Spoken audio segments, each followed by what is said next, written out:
underdogs, underestimated, we the ones.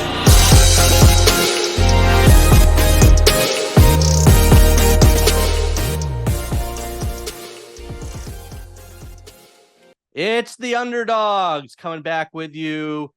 I'm Jordan Brenner, back in the country, back excited to be doing the podcast with my buddy Peter Keating. Peter, how is a week off from me? I can't tell you because it might hurt your feelings. It was lovely, Jordan. We had a great time, but we missed you. Welcome Well, I back. appreciate that because I am in the mood for some competition. It is time for the way we do an NFL season preview. It's the Underdog over-under win total contest. Second straight year we're doing this. It is a great opportunity to prove who is the king of the hill here. And obviously, wow, you're taking this seriously, huh? Very seriously. And obviously, it just can't be me beating up on you. So we are inviting as our third contestant. So we brought in a ringer. A ringer. Our producer, Sarah McCrory. Sarah, are you excited to be in position to kick the crap out of Peter? I mean, I'm always excited to kick the crap out of Peter, but today I'm letting you guys do the numbers and analytics, and I'm just going on vibes. But I've got some good vibes.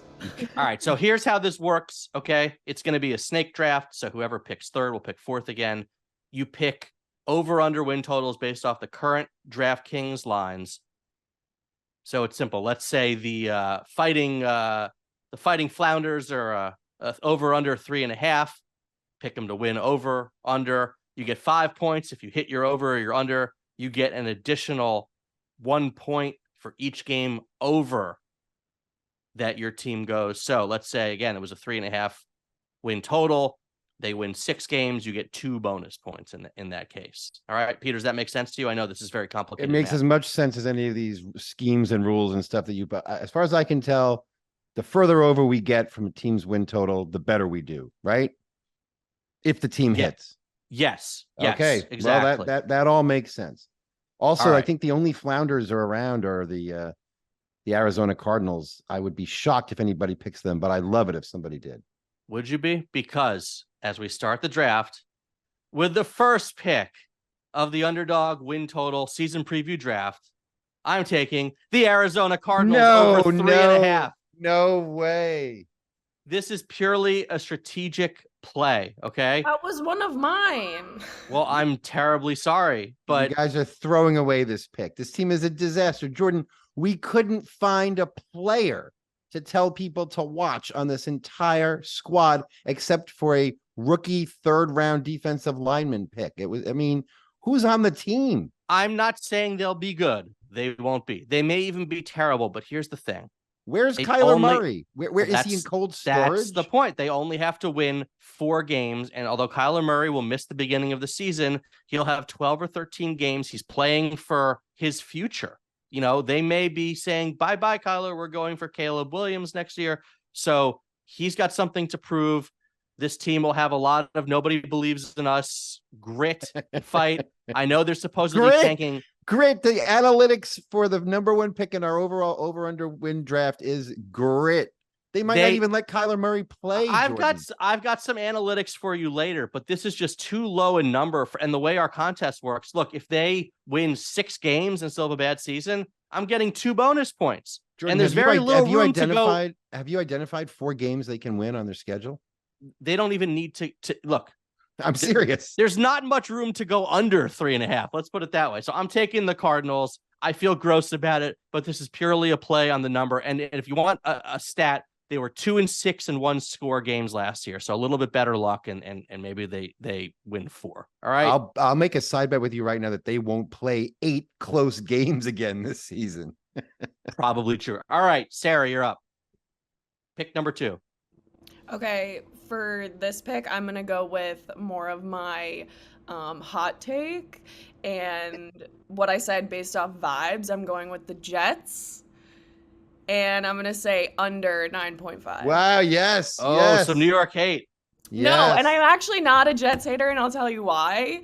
I love Aaron Rodgers, and I started watching Hard Knocks because I thought it was going to make me love Aaron Rodgers even more and actually make me like this Jets team.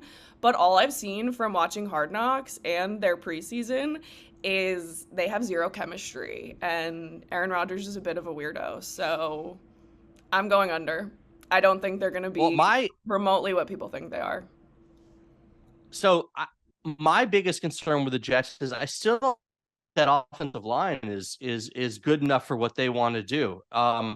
It's not as good as Green Bay's offensive line, and that offense really struggled last year. And are we going to say that Aaron Rodgers is any better than he was in Green Bay last year, or that the receiving core is significantly better? Garrett Wilson's great, but Christian Watson had a good year for the Packers, and the Jets have a really good 1-2 combination at running back potentially with Dalvin Cook and Breece Hall, but didn't the Packers have that with A.J. Dillon and Aaron Jones?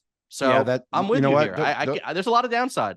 Those are excellent points. And I've been surprised by the willingness of everyone in New York to assume that Rodgers will be back to his old self, that last year wasn't either a lingering injury, which we haven't heard about, or serious aging or something else, because he had long stretches where he was terrible last year. I'll tell you something else.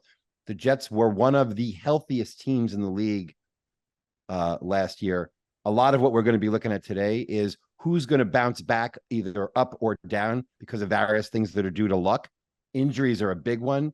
The Jets, sad to say, are probably not going to be as healthy this year as they were last year. A lot of pressure on Mekhi Becton too. All right, Peter, we're each picking 3 teams. You're back to back here. Let's roll because we're never going to get through this otherwise. Go. Here we go. Among those things that we look at that bounce back up or down, we look at a team's record, injuries, their schedule.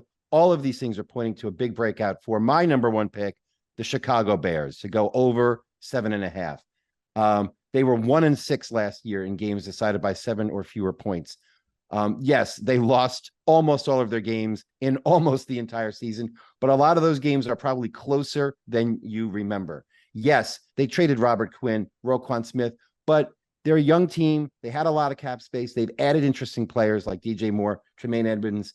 They also, according to Warren Sharp, have the 6th easiest schedule coming up this season. So based on luck, based on players they've added, based on where they should have been last year, based on the division, with the Vikings coming down, the Lions going sideways, and nobody knowing what to do about the Packers, there are extra wins there. Chicago over 7.5. I think they'll take that lead.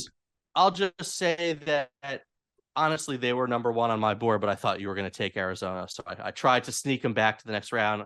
I love all your reasoning. And as we're going to get into in our second segment, when we look at breakout fantasy wide receivers, there's some good reasons to like the Bears there too. So I'm rolling with you. Sarah, you down with the Bears? Yeah, that was another one on my list. Maybe I could take your guys' job. Maybe I'm not as bad at this as I thought. Sarah, the minute you seriously start to say that you're going to take our jobs, we're going to get very, very, very nervous. With my first pick in the second round, I will take the Vegas Raiders. That's right. 2 years ago, the Raiders won all of their. Wait. The Vegas Raiders over or under what? Oh, I'm sorry. It's a sad commentary on the team that we don't know. You're just taking the Vegas Raiders? That you don't know automatically. No, I meant to go over 6.5 wins.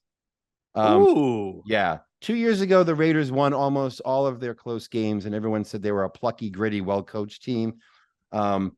Last year, they lost a whole bunch of close games. They were in close games almost their entire schedule, and everybody blamed their losses on them playing worse or the coaching shift or something, blah, blah, blah. No. They just had really good luck 2 years ago. They had some really bad luck last year. They should have won about 8 games with the points that they scored and allowed. They went 6-11. They lost 8 games by 7 points or less. Basically, their entire schedule, the performance related to their schedule, flipped last year. Garoppolo's looked great in the preseason. They still have Devontae Adams, who you can target 180 times a year, and he's still not making the Pro Bowl, still underappreciated. This team's going to score a lot of points. Mostly, though, it's a play on that low over-under 6.5. 6.5. We don't know what Denver is. I liked it. It was 5.5 for a little bit. 6.5 is too rich for my blood in that division. I think they're the worst team of that group. I have no faith that Jimmy G is going to stay healthy. I think they've got some serious chemistry issues. The Josh Jacobs situation is not gonna. Jacobs is coming back. Jacobs has no choice. Yeah, it doesn't mean he's going to be happy. Jacobs is going to come back. If he misses a game or two, that's just keeps him healthier. And I have a lot less confidence than most people, I guess, do, given the numbers, about how quickly Denver is going to be able to turn things around. There's a lot more for a coach to fix coming in with the Broncos than there is with the Raiders. Let me just put it right there. Yeah, I don't know if you can keep. I don't know if you can keep expecting Kansas City to win 13 or 14 games. Yeah, they're the best team in the division. 13 or 14 games every single season. The Raiders were in close against Kansas City twice last year. The reason people think the Raiders aren't as good as they are is because they lost close games to much better teams last year, and it looked like they were being outclassed. They were losing by 3 points or 6 points or 2 points to a whole bunch of teams on their schedule. Their big free agent signing was the guy who literally threw the game away against them, Jacoby Myers. So there's that. But let's move on. Sarah, your pick, second round. Hit us with it. Okay, my next pick is going to be the Jacksonville Jaguars, and I'm going over 9.5. Ooh. And I will say, because, you know, they surprised everyone in the second half of their season last year. I think, you know, my old favorite Giant, Evan Ingram, is going to be a rock star there. Okay. And also, they're playing two of the worst divisions in football, in the AFC South and the NFC South. So I'm going over 9.5. I think they're going to be really good. Peter, I don't have a quibble with that. I in my first fantasy draft, I went in an auction. I went big on Trevor Lawrence. Feels like a breakout is coming. And Sarah, I mean, is right about the how awful that division is.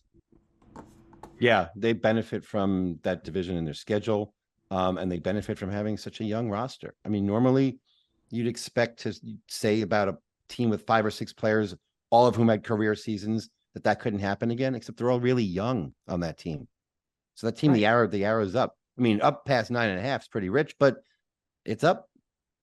I mean, Calvin Ridley's got to perform, as we were talking about yesterday, Peter. But I don't see any reason to think he won't be.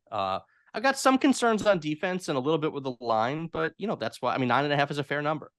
I've seen Ridley on boom or bust lists. I mean, obviously we're rooting for Ridley, right? I hope Ridley comes back and blows the doors off. Yeah. All right. I've got my second round pick and then my final pick now. So let's start with an under. We're going to go, the Tampa Bay Buccaneers under 6.5. Ooh. I just don't see it with this team. The offensive line is really bad. And it was really bad with Tom Brady behind center, who there's nobody else you'd want to at least be able to make the right call on a scrimmage, to get rid of the ball quickly, to sort of at least set the line up to be decent. Well, now you've got Baker Mayfield back there. I just see a lot of sack fumbles in his future. Yes, there's still the wide receiver combo of Mike Evans and Chris Godwin, but I just don't see Baker Mayfield having time to find them. I don't think the defense is nearly what it was at its peak. There's just a lot wrong in Tampa right now. I'm not sure about the coaching staff. It feels like a real stretch for this team to win 7 games, even in what is not a strong NFC South. So give me Tampa under 6.5.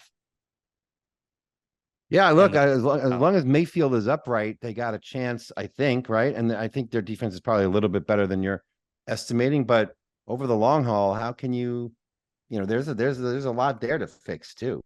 So yeah, I can't argue with that. Yeah, so I have a lot of teams I like for this last one, but I'm going to go for my last pick, Tennessee over 7.5. Combination of a lot of the reasons Sarah cited with Jacksonville, and Warren Sharp convinced me of this a little bit as well when we had him on the pod a few weeks ago. I think we've overreacted to how poorly the Titans looked last year. And remember, we were talking about the Colts and the Texans both being over 5.5 wins when we took our first look at win totals when they came out in May. Okay. Since that time, their totals have jumped to 6.5 because we move markets, Peter, is what we do. Yeah. But since that time, you had the Colts completely fall apart with the Jonathan Taylor situation, and God knows that team just looks capable of completely crumbling. Ownership is doing a terrible job. the Texans, I like them over 5.5, over 6.5 is trouble. And meanwhile, the Titans have acquired DeAndre Hopkins. It feels like Ryan Tannehill actually has something left. They're well coached. I don't think it's a stretch for this team to win 8 or 9 games in that division. So I think there's upside here. I think playing 4 games against the Texans and Colts certainly helps. I think they're due for a little bit better luck than they had. And I don't think Ryan Tannehill's dead, and God knows Derrick Henry can carry a team. So give me Tennessee over 7.5. Yeah, I loved picking the Colts for a rebound when they were at 5.5. I like the quarterback. They were ravaged by injuries last year. Everyone in that division has an easy schedule, but what do you do when that number begins to creep up? You look for the more solid team with the higher floor in that division, right? And that's Tennessee, right? Yeah, it's honestly, Peter, it's a pivot off the lines moving on our other 2 picks. Yeah. All right, Sarah, I think I may know where you're going here. Well, guys, I picked the best for last. Obviously, I think you know already what I'm going to say, but I'm going to take the New York Giants, over 7.5. And why? Because, like I said, I mean, I don't know. I think it's the same exact number they had last year that they obviously got past. They got 9 wins last year. Brian Daboll and Daniel Jones totally proved that they can go in, win a playoff game.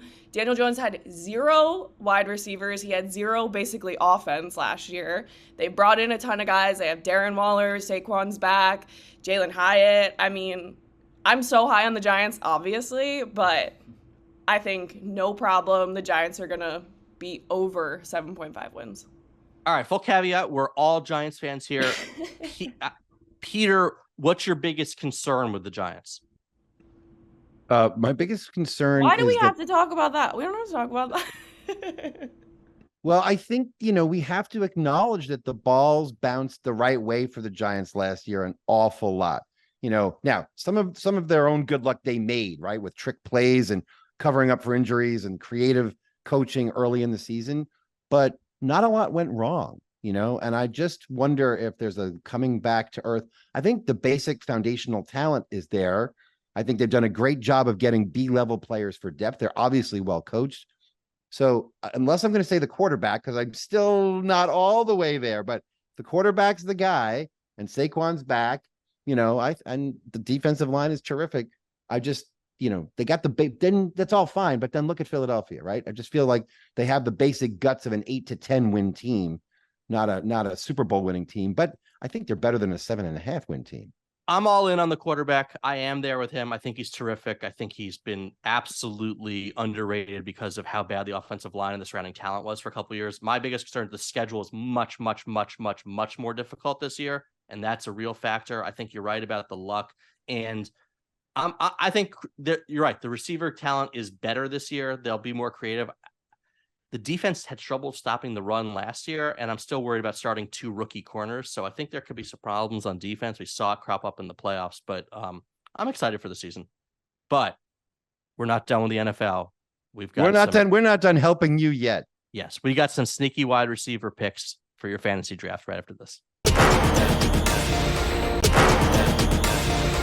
We're back, and the NFL is almost back too.